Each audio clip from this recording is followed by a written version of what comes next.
Order! Order! You are an incorrigible delinquent at times.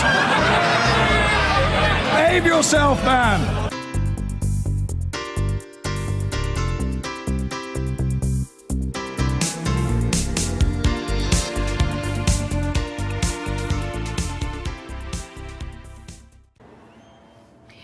Now, a Syrian family has moved into a cottage in the grounds of the Archbishop of Canterbury's London residence, Lambeth Palace, the launch of a new scheme encouraging faith groups and charities to help resettle refugees in the UK.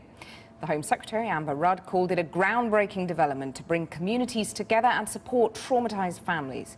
But is it shifting the responsibility onto volunteers rather than cash-strapped local authorities? Fatma Manji reports. This family, like so many, enjoyed the sun with a kickabout in the park today. Their laughter hides the trauma of a journey they've made and the tragedy unfolding in the country they've left behind. Syrian refugees who've been in the UK for less than 3 weeks. As they settle in, the charity helping them thinks it's better for them not to be identified. The grounds of Lambeth Palace are also now home to one refugee family.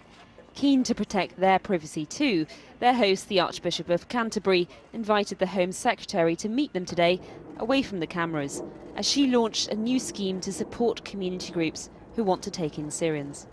But this scheme only includes hosting 20,000 refugees over 5 years, something the government has already committed to. The head of Oxfam has described numbers that we take in the UK as shameful. It is just 0.9% of the population. Do you think there is a strong case for taking more refugees than the 20,000? I think that 20,000 is a significant number, and we are doing our best to make sure that we do deliver on that. We're not going to rush it. We have to do it in a way that doesn't compromise security, as we discussed earlier, and has high standards for people who come here, which is what we want for people who live here. But let's not forget, that's not all the government is doing. We are also the second largest bilateral donor to the refugee camps, which need our aid. The government also denies it's palming off responsibility from cash-strapped local authorities onto community groups.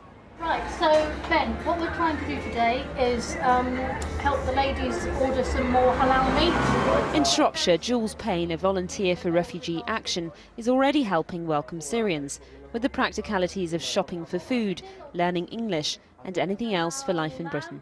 It's been inspiring, uplifting, humbling, enormously humbling actually, to have spent time with the families and spending time with the children.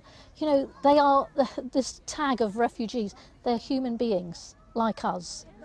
Jules says she hopes the government programme is properly resourced to support volunteers. Sentiments shared by Justin Welby. He's also worried about heightened anti-immigrant rhetoric in the country. We're deeply, deeply concerned by that. It is a really serious problem in some parts of the country, in some areas. I think what we'd want to say is find again the confidence in this country that has enabled to do this so often, us to do this so often before and so well. One Syrian refugee welcomes the scheme but thinks the government must go further. Hassan Akkad has been in London for 5 months.